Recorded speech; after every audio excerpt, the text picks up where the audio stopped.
Have you ever noticed how the feeling of helplessness and hopelessness tend to go hand in hand? Have you noticed that?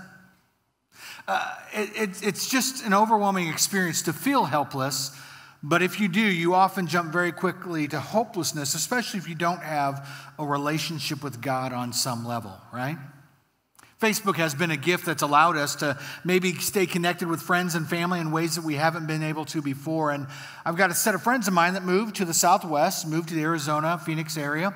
And they have a young daughter who's about 5 years of age. She's got big brown, black, curly hair with big brown eyes, kind of olive brown skin, and a smile that lights up 3/4 of Southwest America. I mean, she's just a gorgeous kid who's just great to be around. And on Facebook, they started posting some pictures of her, which is not uncommon, except this last week or a week and a half ago or so, their daughter fell. She went on a school trip, and she fell and she hit her head. And so all of a sudden, we begin to see pictures of this little girl in a hospital bed, unresponsive. Helplessness, hopelessness, even through a simple picture, begins to be transmitted across the internet, you know? You start to think about the anxiety and the concern that's going on in that mother's heart. And, you know, they're a great young couple. They have a great faith. And, you know, the testimony of their faith that God could and God can was overwhelming in their texts. But what was even more overwhelming in their statements and their posts was not that God can or God could, but even if God didn't, we trust God. And that's huge. That's really huge, isn't it? I mean, if you're really honest, when we think about the scenarios we go through, to see one of our loved ones struggle or hurt, it can be captivating. It can be consuming. A couple days ago, their daughter woke up. They were able to remove the breathing tube, and her mom was right next to her, and you know what she said? "Mommy, I fell." It's the last thing she remembered.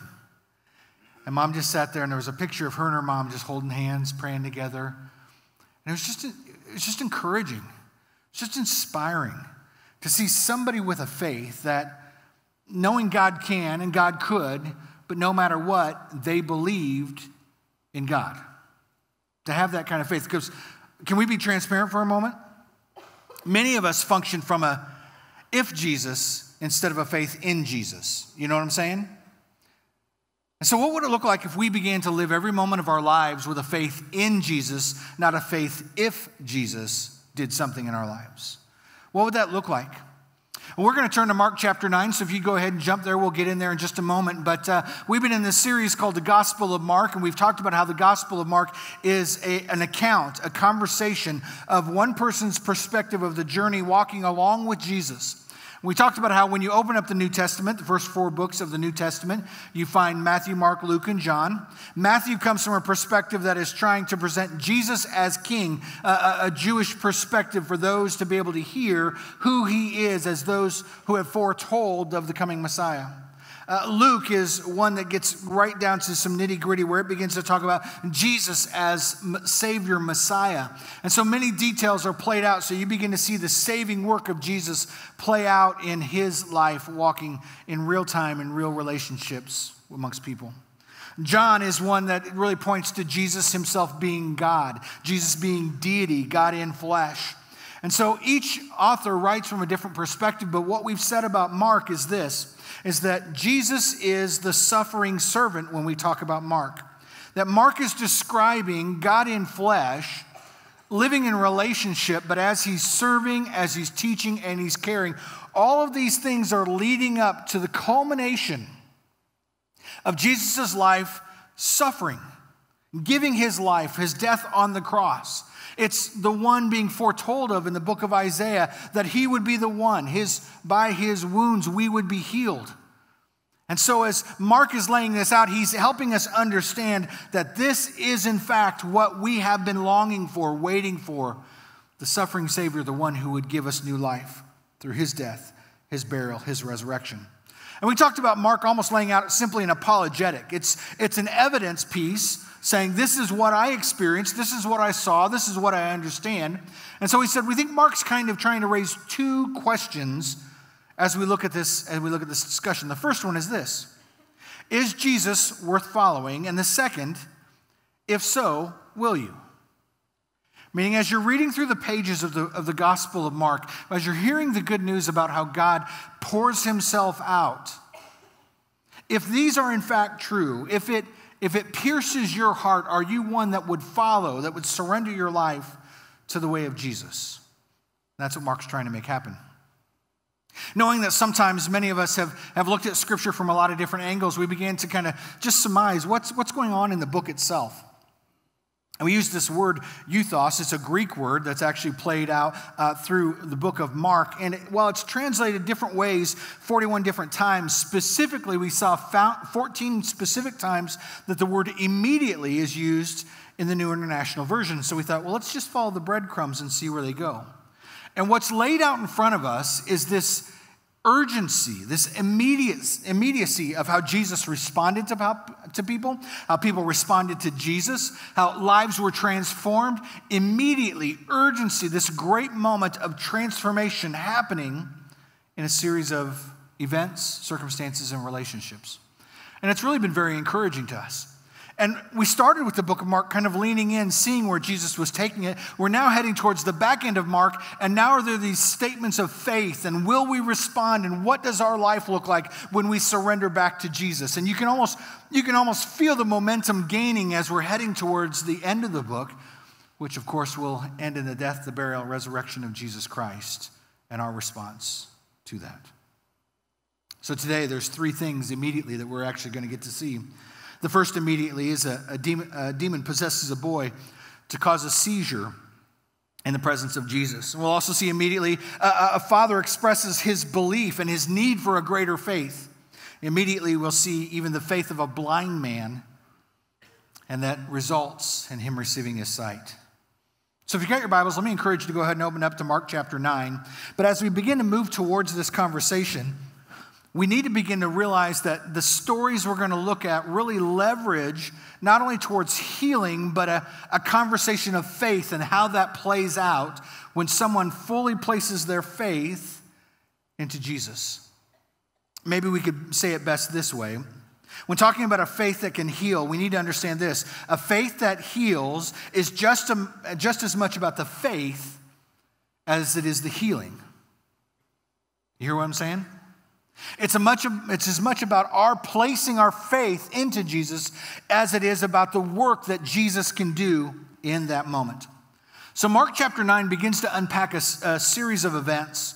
We have this moment called the Mount of Transfiguration, where literally it's revealed in front of the apostles, these disciples, where Jesus stands in the place of the prophets. That he is the one that they have been looking for, and they have this miraculous moment that they're exposed to, where they're revealed to Jesus being God and understanding where he is placed in the history and understanding of their culture and in their lives. And they begin to move out of this into relationship of what's going on with this Jesus on parade, as we've said, right? Jesus is going through communities and towns. Desperate people with desperate scenarios are coming towards Jesus. Jesus is responding to each of those scenarios as he best can. But in every scenario, there seems to be somebody who's trying to just tear a little bit at the moment, trying to erode a little bit about what Jesus is about. And once again, we find tension. We find a group of people that are caught up in an argument, and Jesus rolls up on it. Here's what it says in Mark chapter 9, starting in about verse 14. When they came to the other disciples, they saw a large crowd around them, and the teachers of the law were arguing with them. As soon as all the people saw Jesus, they were overwhelmed with wonder, and they ran to greet him. "What are you arguing about?" Jesus asked. A man in the crowd answered, "Teacher, I brought you my son who is possessed by a spirit who has robbed him of his speech. Whenever it seizes him, it throws him to the ground. He foams at the mouth, he gnashes his teeth, and he becomes rigid. I asked your disciples to drive out the spirit, but they could not." So let's unpack this for a moment. Here's what's happening. A desperate man has a son who is possessed by a spirit. he brings him before the people that he thinks would help him, right? Let's go to the followers of Jesus. Let's see what might happen. And when he does, the disciples go to make this miraculous healing, and they fail. And an argument breaks out. Isn't it interesting? Anytime failure shows up, arguments, blaming, and conflict show up, no matter the scenario, isn't it? I mean, you get it. Emotions are high. Expectations are huge. People are wanting to see incredible transformation, but this tension breaks out and it creates a conflict in the middle of it. But what's happening? You've got disciples here who are actually trying to do the work of Jesus. Why? Because Jesus had been the one that had told them that they would have the ability to do these kind of things. And yet, in the midst of this conflict, they may be focusing a little bit more on themselves and what's going to happen in the next few moments rather than surrendering themselves before God to let Jesus change them. It's kind of like this. Maybe you remember playing basketball as a kid, and the first time you were able to get the net. Anybody remember that, right? You'd worked and worked and worked, and you ran and you jumped, and you got the bottom of the net. And somewhere about lunch, you're hanging out with your friends, and they begin to talk about, I got 3 up, I got 4, I can start to get the rim. And somewhere, you didn't mean to say it, but you kind of just mentioned you thought you could dunk, right? And so the guys just kind of say, here's the ball, all right? And you go out, and with all your best energy, you show, a power layup of 7 inches, right? And you don't get anything, right? It's that kind of scenario. The disciples have kind of taken the moment in for themselves instead of being the servants of God that they are. And in a moment of insecurity and a moment of selfishness, they're really not surrendered before God. They're not even praying and leaning their hearts back towards God. And you know what happens? Nothing. They fail. And you got to wonder if people were saying, see, I knew these guys were fake. I knew this was false. There's no way that this could happen. But look what happens when Jesus continues in this, verse 19. You unbelieving generation. Now, in case you're unsure about how Jesus speaks, that's not a compliment, okay? He's calling them out in this moment. Jesus says, how long shall I stay with you? How long shall I put up with you? Bring the boy to me. I don't know what's happening. Sometimes scripture is like texting. You don't quite get the tone. But I think maybe Jesus kind of threw his hip out a little bit at this point and says, just bring him to me, right? Just stop it. So they brought him. When the spirit saw Jesus, it immediately threw the boy into a convulsion. He fell to the ground. He rolled around, foaming at his mouth. Jesus asked the father, how long has he been like this? From childhood, he answered. It has often thrown him into the fire or water to kill him. But if you can do anything, would you take pity on us? Would you help us? If you can, said Jesus. Everything is possible for the one who believes. And immediately the boy's father explained, I do believe. Help me overcome my unbelief. Now, I love Jesus in this passage. He is so patient. You probably assume that he sees the man's desperation on his face, right? You see the hopeful desire from this man. Please, can you help my son? And the man trying just one more time, hoping that in fact Jesus is, he says, if you could. And I try not to be sacrilegious, but I almost want to think that Jesus maybe said, how many times do I have to pull a rabbit out of my hat, people? Come on now. Did you not see last week's episode? This can be handled, okay? We got this under control, right? But he looks at him and he says, well, all things are possible for those who believe. And then help my unbelief. Help my unbelief. We begin to see in that moment, though, we begin to see a scenario of situations begin to play out. We begin to see Jesus begin to respond. We begin to see Jesus begin to take in control this very, very situation where what could be if then is now happening. Don't we approach that some ways in our own faith? Don't we come to the point where sometimes we find ourselves in a scenario where we're up against a wall, things are struggling, we're not sure if we're going to make it next, and all of a sudden we want to say we believe in Jesus, but we're just kind of hoping if Jesus would show up? It's a big if, isn't it? What did Jesus mean by everything is possible for the one who believes? Was Jesus saying, if I believe enough, I'll win the lottery, right? If I just believe enough, Jesus is going to give me a smoking hot spouse, right? You know? Or if I believe enough, God will give the Illini a winning. Maybe I shouldn't go there. That may be too close, right? What's Jesus mean by this? I think it's important to understand that when we're talking about faith and we're talking about God moving in our world, that there are a couple of ingredients that often play out in these miraculous moments. And the first set of ingredients kind of depend on God, God's heart and God's will. And of course, it's God's desire to help people. Of course, God's desire to meet this kid where it is. But the other ingredients are the conditions of our heart and our faith, our will. So Jesus does what only he can do.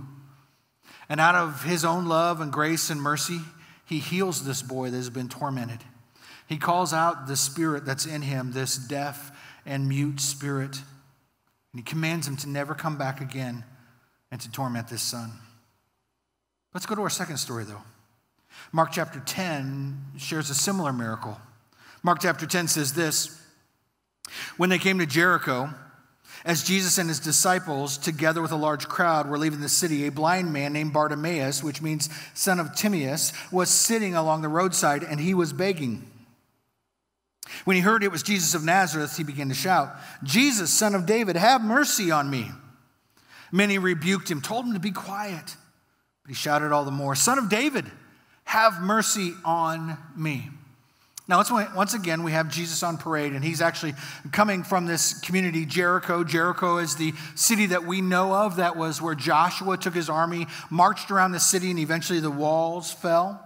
We began to think about this background of a scenario where a community where walls fall, they're on their way to celebrate what they would call Passover, which is literally the celebration of God's Spirit moving over the people of Israel. When they were in captivity, when they were in slavery in Egypt, the angel of death moved along the country, and they were encouraged to put the lamb's blood over the doorpost. And by taking the lamb's blood and putting over the doorpost, they would be marked in a way as being the children of God. And it's a great foreshadowing for us to think about, because it's the lamb's blood, God's lamb's blood, that pays the price for us so that we are not held to the consequences of sin and death. They're in the backdrop of this moment. They're in the backdrop of this celebration.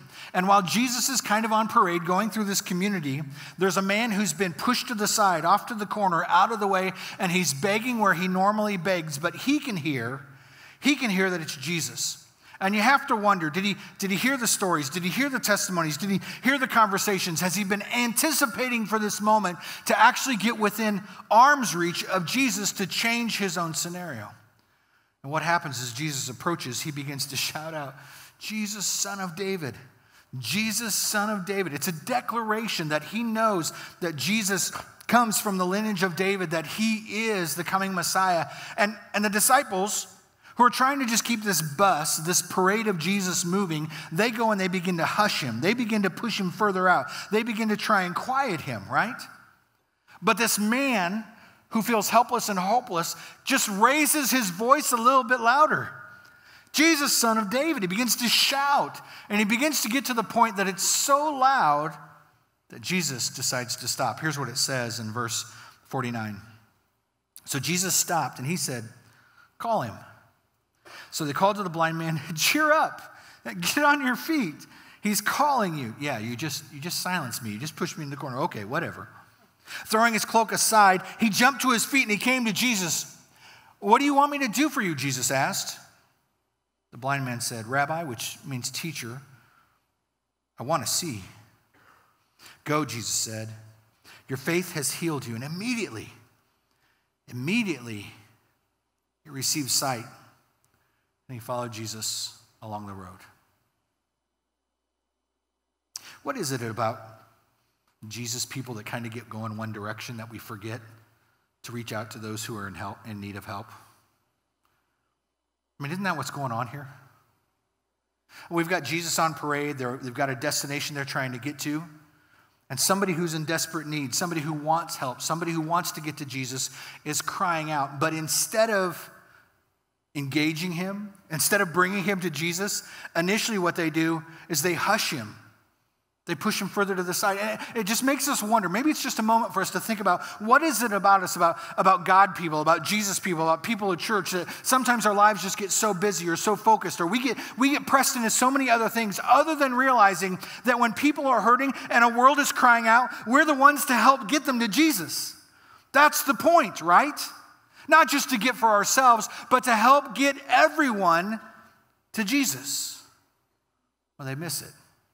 But thank goodness for someone who's hurting and hopeless and just won't be silent. And Jesus hears their cries, and he invites them in. But let's bring these two stories together as we see this being played out, okay? Jesus says, go, your faith has made you well, and immediately this man is given his sight. But when you look at the two stories, you begin to realize that Jesus asks for both the ailing people to be brought directly to him. Both are very clearly asking Jesus for whatever they want and whatever they need.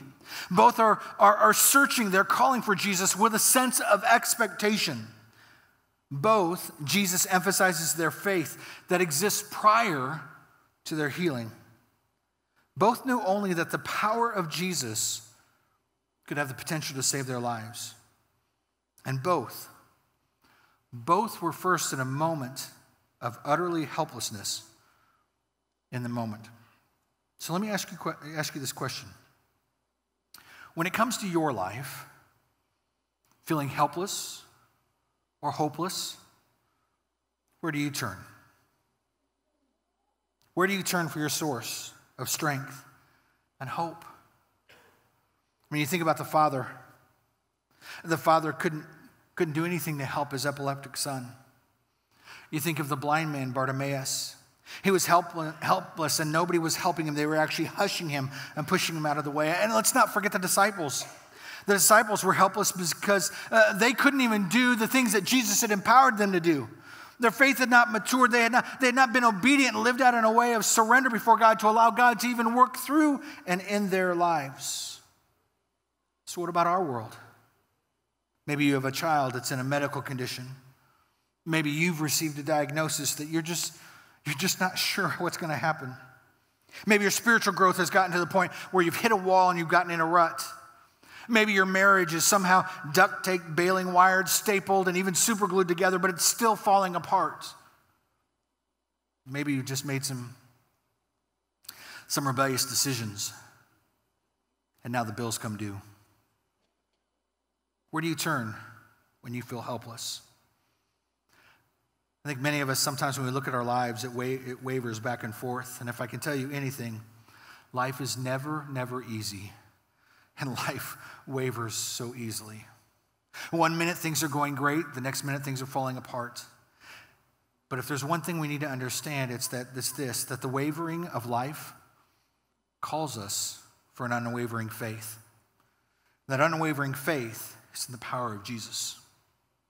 If you need an anchor, if you need something to secure to, if you need something to tie down to when life is throwing you back and forth, it is only in a relationship with Jesus. It is only by his power, it is only by our strength that we can begin to navigate once again the life that's before us.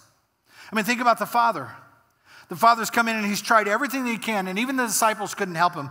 And he could have gone before Jesus. Okay, Jesus, why don't you give it a shot? Everybody else has done something. Nothing else has seemed to work, but why not? Go ahead. But he doesn't. He doesn't become apathetic. He doesn't throw his hands in the air. He just leans in further. If there's any way you could do, would you do something? And God does. Bartimaeus could have just been silenced. He could have just stayed in that corner. He could have just stayed away from Jesus. But no, he cries out, Son of David, have mercy on me. He presses in further and further as life tosses him back and forth. And even the disciples, in their failure and disobedience, could have just thrown in the towel. But even they continue to follow and trust. I think many times we forget that the barrier to Jesus moving in our lives is sometimes our unbelief. It's sometimes maybe saying that we believe he can, but not trusting that he will. Knowing that he has the ability, but assuming that he wouldn't do it in our life. So let me just summarize this discussion, can I? Here's what I want you to know. Faith in Jesus is faith in Jesus, not faith if Jesus. When it comes to your faith, it is a faith that says it is in Jesus and Jesus alone. It's not a if Jesus could move, maybe he will. It's the difference between trying to have a prove-it faith and having a proven faith. But what do we do in our lives? Many times we cry out, we get frustrated, we say, okay, God, you prove it. You fix it. You make it right, and then I'll be obedient, right? We get to that moment where, God, if you would just fix my finances, then I'll follow. God, if you'll just heal my friend, then I'll follow. But faith is believing that God will move. Faith is believing that Jesus' plan is best. And faith is believing that even if Jesus doesn't move in the way that I want, Jesus is still God and Jesus is still good. But we live in this posture of Jesus move, then I'll believe. You know, if we were transparent, we'd have to admit, we really don't want God in our lives. We want a genie, right? We want to rub the lamp and fix it ourselves. And there's a big difference between a genie and Jesus. And it's only in our relationship with Jesus can we find the true life that we're anticipating, that we're longing for. You know, Jesus moves when we surrender to his will. And Jesus moves oftentimes when we ask for his help. And Jesus moves oftentimes when our hearts are expectant and our minds are hopeful. And Jesus begins to move oftentimes when we're in a relentless pursuit for him and only him. And Jesus moves when we believe that Jesus can, Jesus will, and even if he doesn't, we will obey. It's a faith in Jesus, not a faith of Jesus. So which would describe you the most? Are you in search of the genie? Or are you in search of Jesus? Are you surrendering to a life that says, God, have your way in me? Or are you saying, God, if you would answer these 3 issues for me, then and maybe then, I'll follow you. Let's move to our time of response.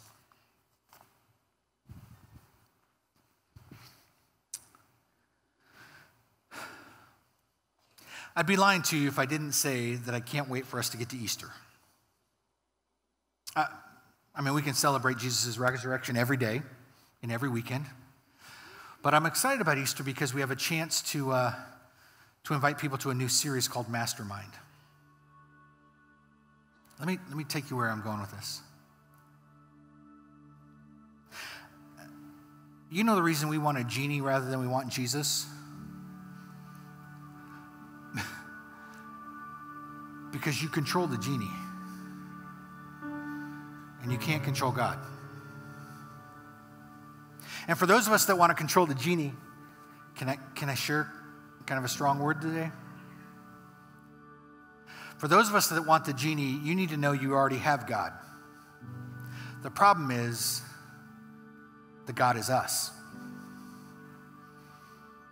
And we're limited.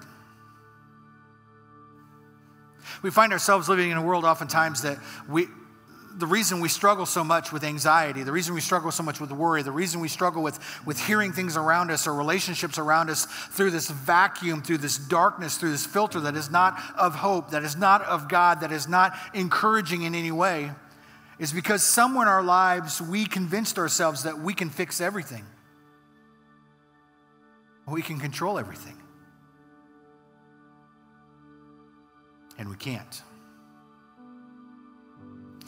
I'm excited about this series, not just because we're putting yard signs in our yards or we're handing out these little invite cards, but I'm excited because part of Mastermind is part of what God kind of did in that 8-week break I took when I was gone for a while, you know. My kids call it the radical sabbatical. I took this time off and I was supposed to, begin to look at the inside of what was going on in my heart and my mind, and I was just consumed with so many other things other than Jesus. Or other things than the best for my family or for my wife or for this church. I was consumed with performance. I was consumed with trying to fix things. I was consumed with trying to be the guy that was just going to win the day. It showed up on Baptism Sunday. I love that Aaron says, oh, you want to be a part of Baptism Sunday? The last one was so great. Well, I missed it. I was encouraged to stay home. It was the Sunday I thought I was going to come back, but after 4 weeks in discussion with the elders, they said, things are really good here. If you want to take some more time, if you'd just like to catch your breath a little more, why don't you take some time off? And so I said, okay, let's do that. But can I come to church on Baptism Sunday? And they said, no, just keep resting. So we invited some friends over that day to hang out with us. If I was to confess on stage, and I will, I kind of hoped they would tell me a lot about Baptism Sunday. That's why I invited them over. But I'm making my guacamole, and I'm looking at my clock, and I'm realizing that at that point as I'm making guacamole, and if you're wondering, I do make good guacamole. I'm making it, and I'm realizing that this is the point that somebody's finishing the message, the music's about to get played, we're going to go into response time, and people are going to go off to the side, and they're going to go get changed, the lights are going to go to the middle, the baptistry is going to be there, and we're going to start celebrating people being baptized. And I began to cry.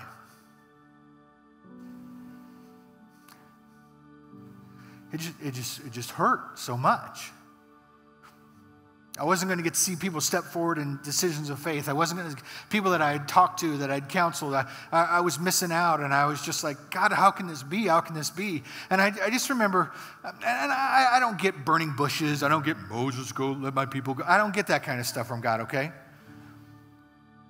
But in that moment, it was almost like God just said, Danny, the church just needs a pastor, not a savior.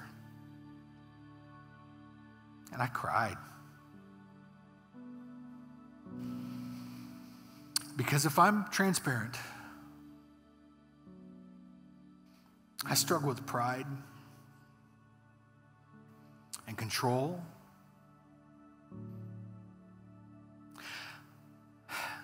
I struggle with wanting to be accepted, to find my glory and my strength in myself.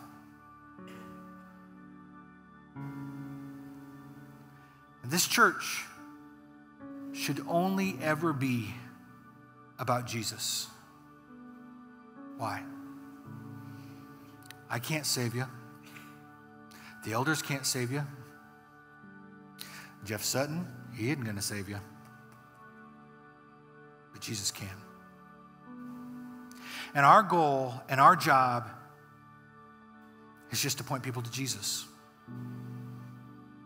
That we would be candid and honest enough that in our failure and brokenness, as a people, we're a people who surrender to Jesus to become more like him, because we can be the obstacle sometimes. We can be the problem. And if we would learn how to be people who are surrendered fully to Jesus, that our trust and our anchor would be in Jesus alone, that our life, the way that we think, act, and speak, that every relationship, every conversation, every moment in time would be centered on the reality that Jesus is real, his presence is in us, and his life is transformational, we might just see heaven on earth. The blind get sight. The mute begin to speak. Marriages begin to be restored. Communities begin to be put back together. So let me ask you today, are you brave enough to believe in Jesus and let go of if Jesus? Would you be the people that live for God and not as moral people who just want the genie? In just a moment, we're going to move into a time of response. Some of you have probably grabbed your connection card and you're like, what decision do I need to make? What direction do I need to go? Some of you know that baptism is that surrendering. You giving your life into Christ is in baptism is that portrait of that anchor, that it's in Jesus, not if Jesus. I believe with all of my heart that my salvation, that my faith, that everything that I know to be about God and to be good is from God, not by my works, not by my strengths. And baptism is part of that declaration. Some of us are just wrestling with, should I put a prayer request in today? Do I confess my addiction? Do I ask for questions, someone to talk through some of the scenario? Do I bring up the journey of health that I need support in? If you're new at First, what happens in the next few moments is the music will begin to play. We'll be invited to stand and to sing. And then you'll see people spontaneously move around this room. Some will go to these tables where there are candles lit. There are 6 around the room. There is bread and there is juice. And we're reminded that before Jesus was betrayed, he took the bread and he took the juice. And he said, this is my body broken for you. This is my blood poured out for you. This is a new commitment, a new covenant that I give you. It was the declaration that his death, burial, and resurrection would be the payment for our sin and our death. That it would give us new life. And so as those of us who believe in that sacrifice of Jesus Christ, we are all invited to come up, to eat the bread, to drink the juice, put the cup in the container in the middle, but to commemorate and celebrate what God has already done for us. Some of us will move to these benches up front and we'll pause in prayer. Some will begin to ask God for strength. Some will begin to confess. Some will thank God for what they've done, but we'll pray. And then others of us will move to these boxes, the give and respond boxes. Maybe we'll put a connect card. Maybe we'll put our offering in. And then some of us will grab our phone. We'll open up to our Give app and we'll respond to help fund and fuel the mission of what God's doing in our church. But friends, may we today be confronted with the reality that we control nothing and God controls everything. That we are more blessed than we can imagine. And while we struggle, and while we hurt, while we're broken and we fail, Jesus can use us. And Jesus can use us to the point that Jesus can reach this world. And Jesus can transform you, your friends, your family, and this world. So let's surrender. And let's chase him with all that we've got.